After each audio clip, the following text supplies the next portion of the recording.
I am Shirley Alicia Renee Williams, and my sister calls me Lee.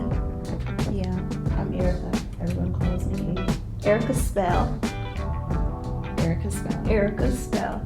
I think me and Daddy were both sad When I changed my name. Yeah, so we were always the Williams sisters. And then my sister got married in what year? 2012. 2012 she got married, and I think y'all were just busy as like why you didn't change the name, why it took some I time. had no excuse. Okay, well, I'm not gonna make excuses Because I didn't change it till 2018. You got married in 2012. Married in 2012. You didn't change it till 2018. Right. 6 years later. That was intentional though. Like when I changed it, not how long I didn't change Well, it. didn't you have to change it because of a passport thing? No. Okay. Oh, wait, yes I did. Okay. I had to change it because of passport, but I changed it because I graduated nursing school and I wanted to make sure that my diploma read Erica Spell. Oh. Yeah. See, an ode to Rashad. Yeah, that's so sweet. So, yeah, I tried. That's so sweet. Okay, so we are sisters. We've been sisters all of our lives. Go figure. Go figure. Yeah. I mean, everybody knows I'm super obsessed with my sister. I think that you are God's gift to me and God's gift to the planet. And I crave for people to experience what we have. One of the reasons why I wanted to do this, where we could put our relationship on display and talk about our relationship with each other, our relationship in Christ, is because I want people to know that this is possible. Yeah. Right? Like it's more than possible. Mm-hmm. So yeah, we are now on, so we did 2 episodes, 2 which were, It was just audio, it was no video. it was just 'Cause audio. we look a hot mess. We were in my Brooklyn apartment. We were just playing around on a microphone and doing what we do all the time, which is just talking open, vulnerable, Yeah. all the things, and it was great. And so now we called my homie Devin, and we're like, Devin, can you come to the rescue and bring out some of your gear, put up a camera, and do some video? And he said yes. I love you, Devin. Thank you, Devin. Okay, so today I want to talk about change and what it means to you, what it means to us. Talk about what type of change we're currently experiencing and how we're navigating change. Yeah. I think that's a thing that a lot of people wrestle with, is how do I navigate change? Change can be a scary thing. Yeah. We are beings who are addicted to what we know. Yeah. We're addicted to the familiar. Yeah. And when change comes in, There's fear in the unknown. fear in the unknown. Yeah. Tony Robbins always talks about one of the core needs of a human being is uncertainty. But a lot of us fear uncertainty. Yeah. Yeah. So like when you hear change, what comes to mind? When you just the idea, what comes to mind? Yeah, change. What comes to mind? Change is fresh. It's new. Mm-hmm. It is a leap. Mm-hmm. It is change is going against your own grain. Mm-hmm. When I hear the word change, I admire it because it's so hard to step out and, actually take that step and be like, I'm doing something different. Yeah. I know when I hear the word, it resonates with me greatly because I've been craving it so much lately. Really? Oh, it's been bad. It's been I wake up and I'm like, I gotta do something different. Oof. And not because I'm dissatisfied with life. Yeah. Not because I'm ungrateful. It's because it's just been brewing. You know, you do the same thing every day for years on end, and you for real can wake up one day and be like, I don't want to do this anymore. I need to do something different. What's the this where you're like, this has to change? So part of change is figuring out what exactly this is, right? Yeah. Because you can feel it in your spirit and your soul, but you don't know what it's calling out for. Is the burning the thing you're trying to figure out? Like, what is eating at my spirit that's telling me my soul requires a change? Yeah. Okay. Yeah. Like you feel it. It's hard to put into words, right? It's a feeling. And it's a feeling that requires thoughts, and it's a feeling that requires action. So, and sometimes you don't even realize, you know, you need something different. Sometimes you just notice, I've been waking up a little frustrated lately, or I've been a little irritable lately, and there's nothing that I could pinpoint that's triggering it. And so, you know, the Holy Spirit has a way to speak to us. Ooh. And I think that burning feeling that you feel inside sometimes comes from the Holy Spirit saying, all right, you know, let's go do something a little bit different. I know you've been working on this, but I got another task for you. I got something else that you can be even greater at. So I've been trying to figure out, you know, what it is that I could be greater at. Me and you, part of why we do this podcast is you're like, Erica, I want to, you know, show you to the world or what have you. Let people see like who you are, how you are. You have all these special gifts. And I'm constantly like, I'm a healer. Yeah. Yes, you are. But I don't know how to show, like use that gift in different ways. It's just, you know.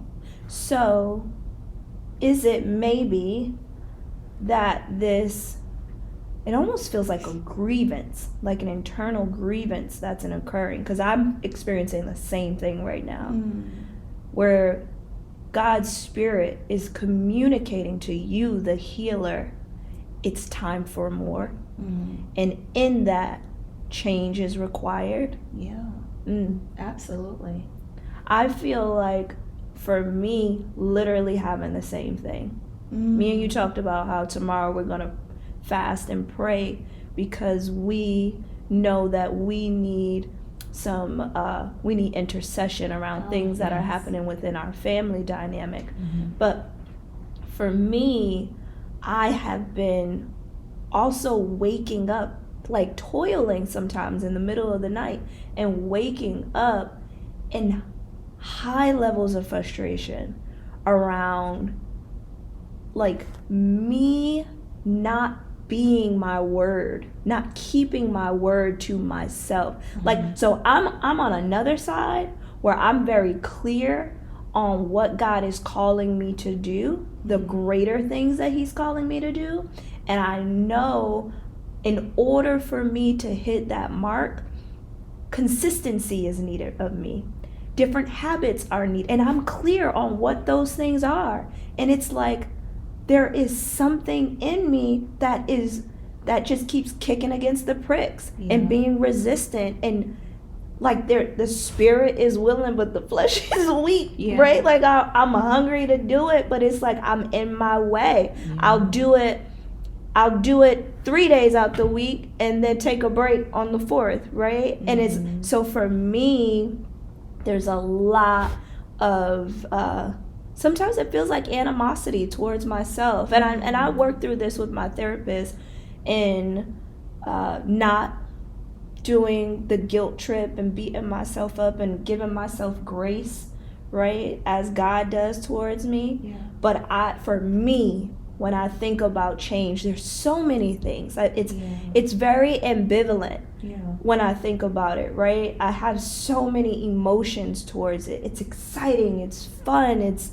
adventurous, but then it's also like there's a piece of me that doesn't want to change. I'm like, but it's worked for so long. It's kept me safe. This thing, God, I know you want to change. It has protected me. It's gotten me here. And I know God is like, but it won't take you where I'm looking to take you. Right? The plans I have for you, it won't get you there. And so, again, change, beautiful concept. I'm not even scared of, I think because I've been so beat up these past 2 years by life, I don't really fear change. I think I have a healthy relationship to the idea and concept of change. It's more so me and this like unwillingness in some areas to change. Some stuff, when I see it, I'm like, oh, that doesn't work, or this is in the way of me getting this thing, and I can like, it's like I just walk in a room and flip on a switch, and it's on to the next. But it's some stuff, and I'm trying to think of like a practical example that I can share with you, and when it comes to me, I'll share it. But it sounds like it's more personal when it becomes a challenge for you. Than it is like anything that doesn't, like if it's outside of you, it's like boom, I'll get it done, no problem. But when it's internal, that's where the real work is done. That's where the real work is done. And then you're sitting there, like you say, grappling with yourself, like, all right, like, what do I do? What do I like? And the thing is, like, we have a playbook. Child, he like, listen, lady. Now it's books within books within books. It's chapters versus mad books. He's like, I gave you the answers. They're all here. I love that. Just open the book. Every time I think of like buying like a self-help book or like a financial book, I'm like, dang, like the amount of time I spend digging into this book, I could spend digging into the Bible and just applying what I find in there into how I can implement some change. Now, don't get me wrong, I do think these self-help books are good. I have some, but it's just we have a playbook literally at your for free. You could download it. You can you could go to the library and read it. They might still have them in the hotel rooms in the drawers. I don't know, but So I heard a quote one day that said, I read a quote one day that said, you wanna teach someone how to get rich, hide it in a book, because people don't read. There's actually a racial thing behind that, actually. Well, listen, that can go, baby. That could go real far, real quick, real deep. So, how do you navigate change? Or how are you navigating change right now? Oh, how am I now? I'm leaning in on community, family, being intentional in the time, my personal time that I spend with God, being more compassionate, in our family, I don't know if we ever mentioned it. Our father, he was this year, what a whirlwind with him. He was, he called me one day. This is change. This is change. So our father, our daddy is 75. But he was a young 75. Like, he is. Don't be saying past tense. Well, I'm not saying that. I'm just saying, my man down and out a little bit right now. Baby. Oh, geez. He not quite himself. That's for all. Sure. So top of this year, he calls me one morning. He's like, Eric, I had back pain, and I went to urgent care, and they told me I had a fracture in my back. Long story short. And you're a nurse, which is why this is important context. Right. I knew it didn't sound right. Yeah. He didn't fall. He didn't hit it. Yeah. There was no trauma to it. So I called my sister. I'm like, listen, I'm at work. Call Daddy's doctor. Tell him, he has this fracture, so they say, in his back. Get him an appointment in. So that he goes in a couple days later. They send him to orthopedic doctor, which is a bone and back doctor, whatever. So down the line, months later, he's diagnosed with multiple myeloma, which is a form of cancer in the blood. And big change. Like I said, young, 75, like runs a checker club in Georgia. Was taking care of my mother. You name it, like he fly to and from wherever he wanted to go, drive to South Carolina every summer to see his family, doing everything he desires to do. He's retired, he's enjoying it. So now he's at that time he was sick.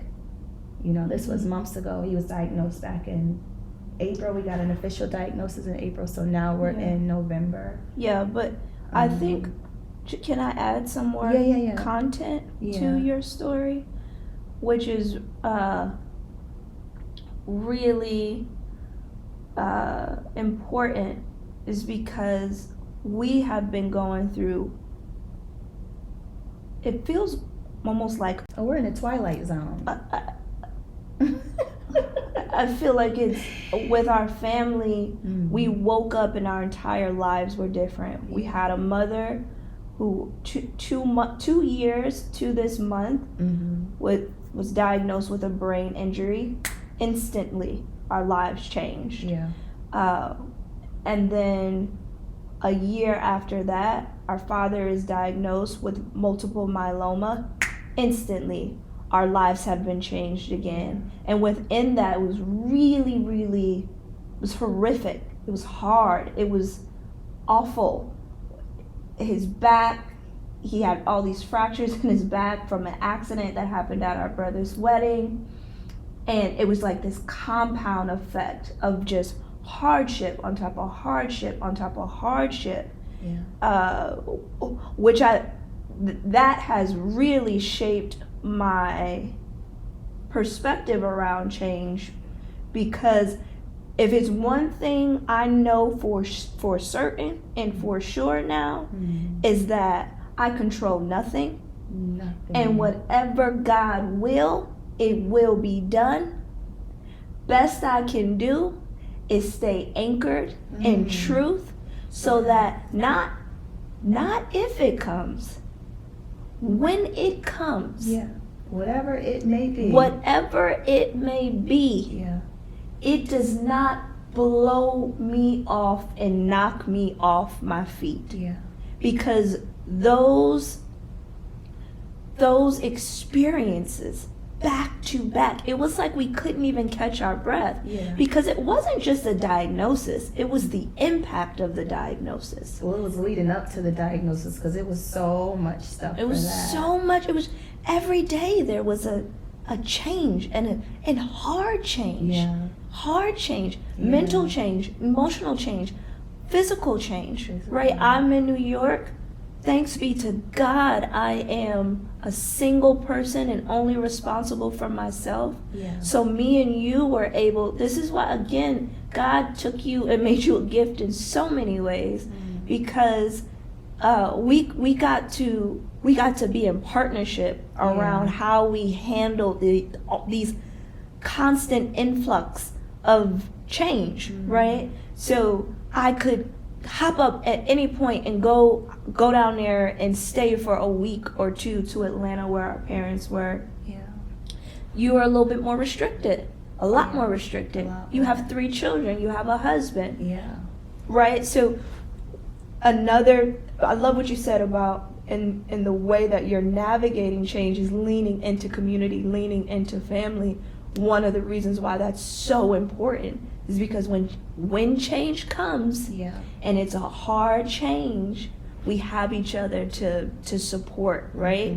So it's also a reason, me being hyper aware of mortality, Yeah. me being hyper aware of the reality of pain and what I've seen it can do to a spirit, and how it's in some ways paralyzed me, and I needed people like you to like come get in the trenches to pull me out, Yeah. right? Yeah. Like, it's also one of the reasons why I'm like, I can't show up to the most meaningful relationships in my life self-seeking.